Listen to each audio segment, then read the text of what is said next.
আসসালামু আলাইকুম রহমতুল্লাহি ওবরকাতুহু।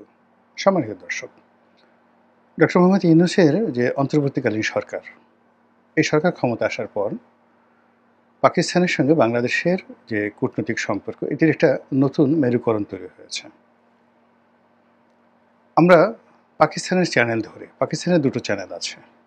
একটি চ্যানেল হলো বাংলাদেশ, পাকিস্তান, চায়না। আর এটা হলো বাংলাদেশ, পাকিস্তান, আমেরিকা। তো আমরা বাংলাদেশ, পাকিস্তান এবং চায়না, এই যে চ্যানেলটা, এই চ্যানেলটা বর্তমান ইউনূস সরকার ব্যবহার করার চেষ্টা করছেন। দ্বিতীয়ত, আমেরিকার আমাদের এখানে দুটো চ্যানেল রয়েছে, তিনটা চ্যানেল রয়েছে। একটা চ্যানেল হলো বাংলাদেশ, ইউরোপীয় ইউনিয়ন, আমেরিকা। দ্বিতীয় চ্যানেল হলো বাংলাদেশ, ইসলামাবাদ, পাকিস্তান এবং আমেরিকা। তৃতীয় হলো বাংলাদেশ, দিল্লি, আমেরিকা। এখানে ডক্টর মোহাম্মদ ইউনূস আমেরিকার সাথে সম্পর্ক স্থাপন করার জন্য ইউরোপীয় ইউনিয়নের তার যে বন্ধুত্ব এবং লিঙ্কেজ, সেটা ব্যবহার করার চেষ্টা করছেন। এটি এই বাংলাদেশের রাজনীতিতে স্বাধীনতার পর থেকে আজ অবধি যা কিছু চলছে, এটা একেবারে টোটালি 180 ডিগ্রি অপোজিট। যদি তিনি জয়লাভ করতে পারেন, সফল হতে পারেন, একটা নতুন ডাইমেনশন তৈরি হবে। তিনি আজীবন ক্ষমতায় থাকবেন এবং একটা যাকে বলা হয় বাংলাদেশের রাজনীতির একটা আমূল পরিবর্তন এসে যাবে। ট্র্যাডিশনাল রাজনীতি থাকবে না, আওয়ামী লীগ, বিএনপির এগুলোর কোনো অস্তিত্ব থাকবে না। নতুন একটা formation, refined Awami League, refined BNP. এমনকি নামটাও নাও থাকতে পারে যদি ডক্টর মোহাম্মদ ইউনূস সফল হয়ে যান।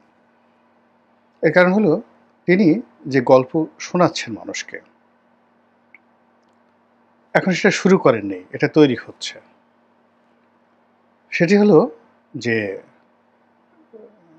রাজনীতিবিদদের যে চিরাচরিত চাঁদাবাজি, দুর্নীতি, এগুলো হবে না।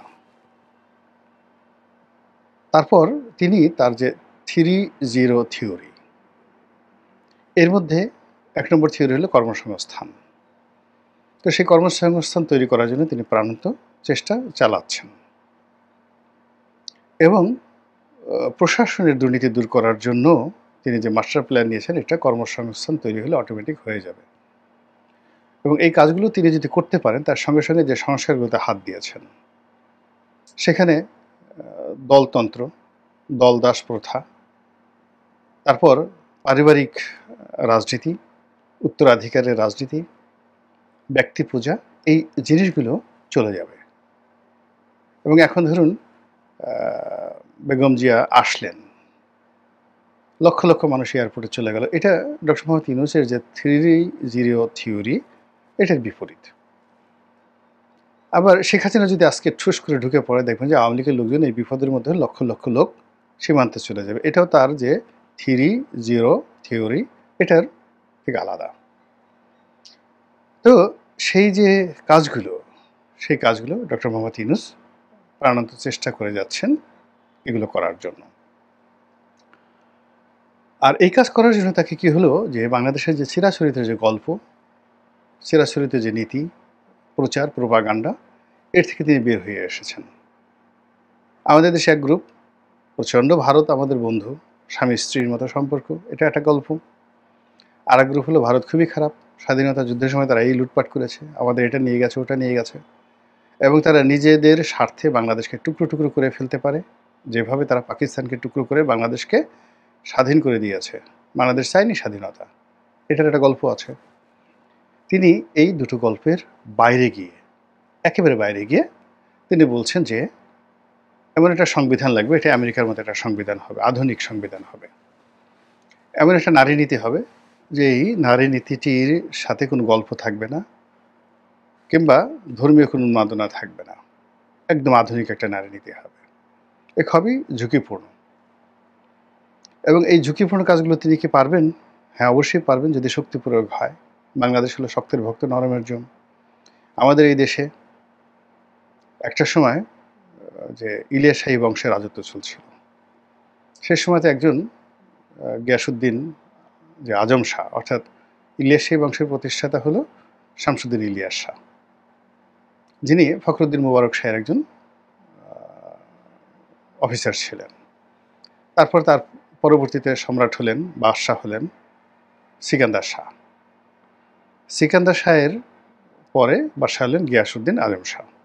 গিয়াসউদ্দিন আজম শাহের পরেই মূলত এই বংশটা ধীরে ধীরে পতনের দিকে যেতে থাকে। তো এই বংশের একজন রাজা, তার একজন প্রাসাদের দ্বাররক্ষী ছিলেন হিজরা। তো ওই সময় রাজার সাথে বাংলাদেশের যে অভিজাত লোকজন যারা ছিলেন, আমির ওমরা, তাদের ভীষণ রকম যাকে বলে গণ্ডগোল শুরু হলো। তো গণ্ডগোল শুরু হলো এবং আমির ওমরারা বলতে থাকলেন যে এই রাজা আমাদের সম্মান দেয় না, মর্যাদা দেয় না। এবং সব আমির ওমরাই তখন যে সামন্ততান্ত্রিক প্রথা ছিল, সবারই নিজস্ব মিলিটারি ছিল।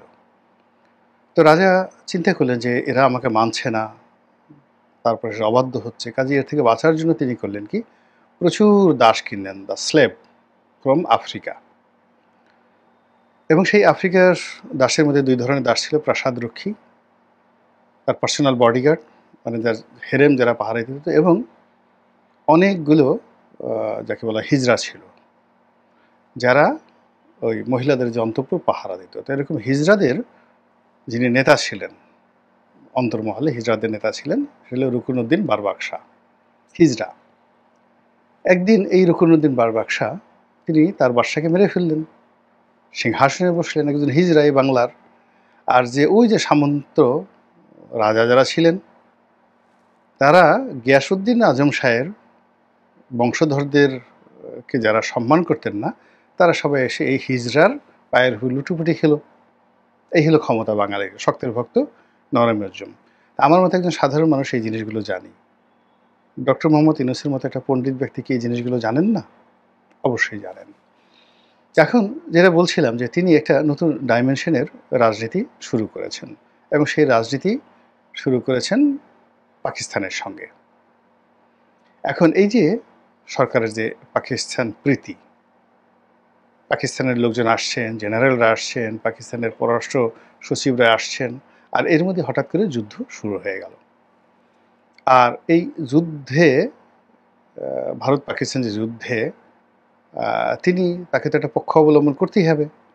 এবং এই যুদ্ধ শুরু করার আগেই, বেশ কয়েকদিন আগে যখন যুদ্ধ হই হই করে হচ্ছিল, তখন তিনি হঠাৎ করে বললেন যে যুদ্ধের প্রস্তুতি লাগবে।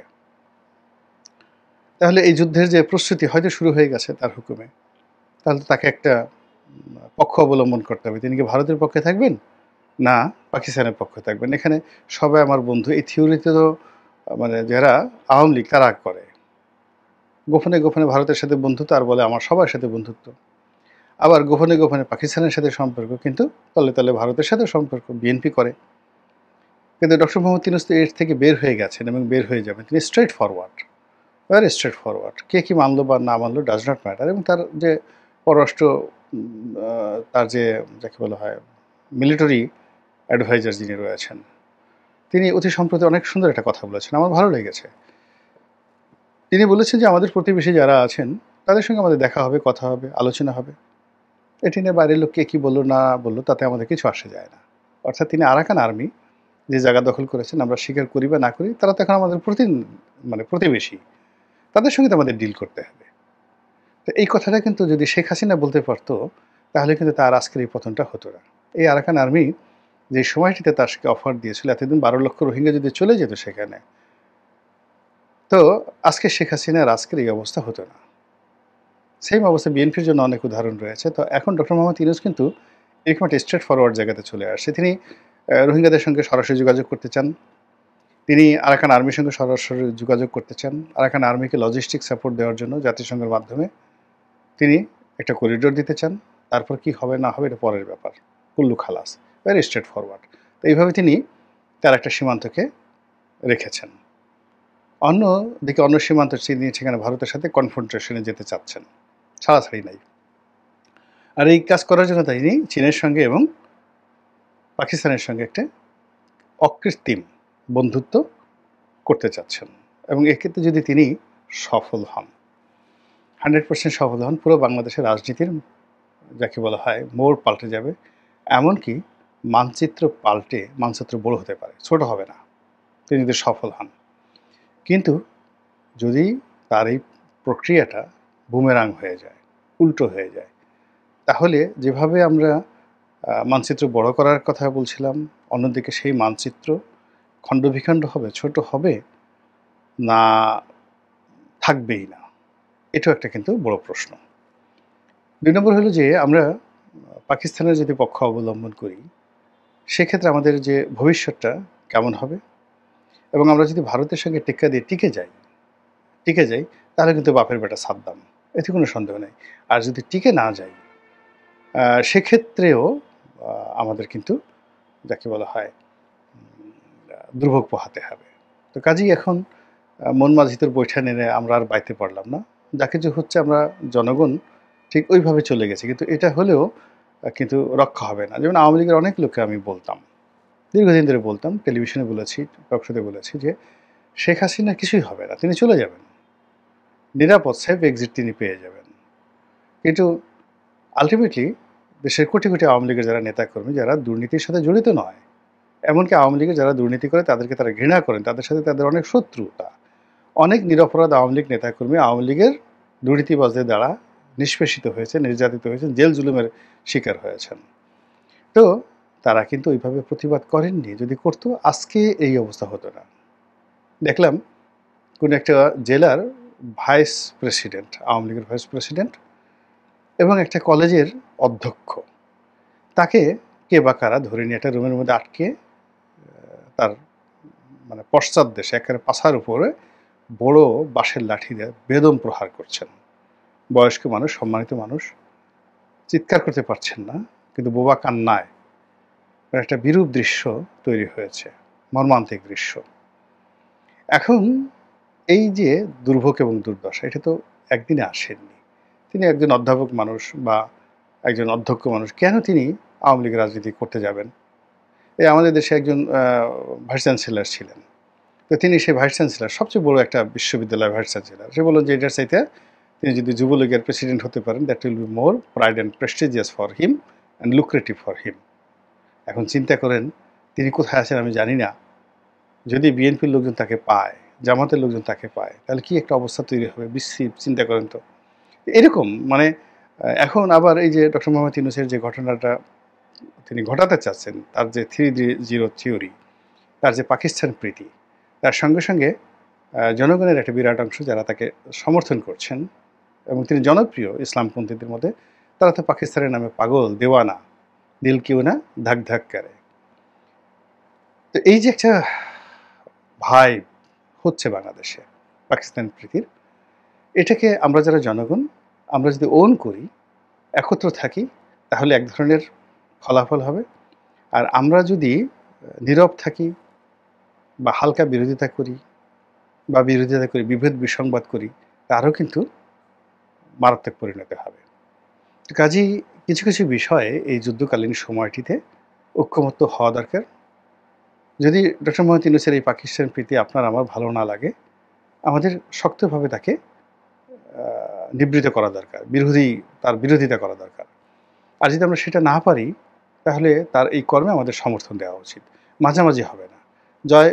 বিজয়ী হলে আমরা সবাই লাভবান হব, আর পরাজিত হলে আমাদের সবাইরই পশ্চাৎ দেশে বাড়ি পড়বে। It's okay, quite okay. এখন সেই দিক থেকে এই যে পাকিস্তান প্রীতি শুরু হয়েছে, বাংলাদেশে এখন সয়লাভ, মানে অবস্থা দেখে মনে হচ্ছে যে ভারত আর পাকিস্তান যুদ্ধ করছে না। হ্যাঁ, আমরা বাংলাদেশ পাকিস্তানের সঙ্গে একসাথে যুদ্ধ করছি ভারতের সঙ্গে। ফলে ওখানে কয়টা বন্দুকের গুলি ঝরলো, কয়টা প্লেন পড়লো, তারপর যুদ্ধের ফলাফল কি আমাদের ঘুম হারাম করে দিয়েছে। আমরা মহা খুশি পাকিস্তানের বীরত্ব দেখে। এখন আসলে ওখানে কি হচ্ছে আমরা তো জানি না। রয়টার্সের কিছু সংবাদ আমরা পাচ্ছি, তাও খণ্ডিত। আল জাজিরাও ঠিকমতো বলতে পারছে না। এবং এখন পর্যন্ত আমরা পাকিস্তানের সে মহাবীরত্ব দেখাতে, মানে তারা দেখিয়ে ফেলেছে, সিদ্ধান্ত নিয়ে একেবারে বিজয় মঞ্চ তৈরি করে ফেলছে। কিন্তু বাস্তবতা হলো পাকিস্তান এখনো পর্যন্ত কোনো স্ট্রাইক করেনি। তারা বলছে যে আর একটা থাপ্পড় দিলে ছাড় দেওয়া হবে না। থাপ্পড় একটা দিয়েছো বেশ ভালো কথা, হ্যাঁ, ডান গালে দিয়েছো, কিন্তু বাম গালে তুমি যদি থাপ্পড় মারো তাহলে খবর আছে। তো এই যে পাকিস্তান এখন ওই কথা বলছে যে যেই পর্যন্ত দিয়েছো ইটস ওকে, তুমি একটা বর্বরচিত কাপুরুষিত রাতে হামলা করেছো, এটা মেনে নিয়েছি, বিশ্ববাসী দেখুক তুমি কত খারাপ, কিন্তু আবার যদি তুমি আক্রমণ করো তাহলে কিন্তু তোমাকে ছাড় দেওয়া হবে না। এখন পর্যন্ত আজকে যে ভিডিওটা করছি, মে মাসের ৮ তারিখে আজকে পর্যন্ত পরিস্থিতি এমন আছে। তো সেই দিক থেকে আমরা বাংলাদেশে যারা লাফাচ্ছি, কথাবার্তা বলছি, আমার কাছে মনে হয়েছে যে আরেকটু দায়িত্ববান, সচেতন, স্থিরচিত্ত আমাদের হওয়ার দরকার আছে। আল্লাহ আমাদের সবাইকে হেদায়েত দান করুন এবং হেফাজত করুন। আসসালামু আলাইকুম ওয়া রাহমাতুল্লাহি ওয়া বারাকাতুহু।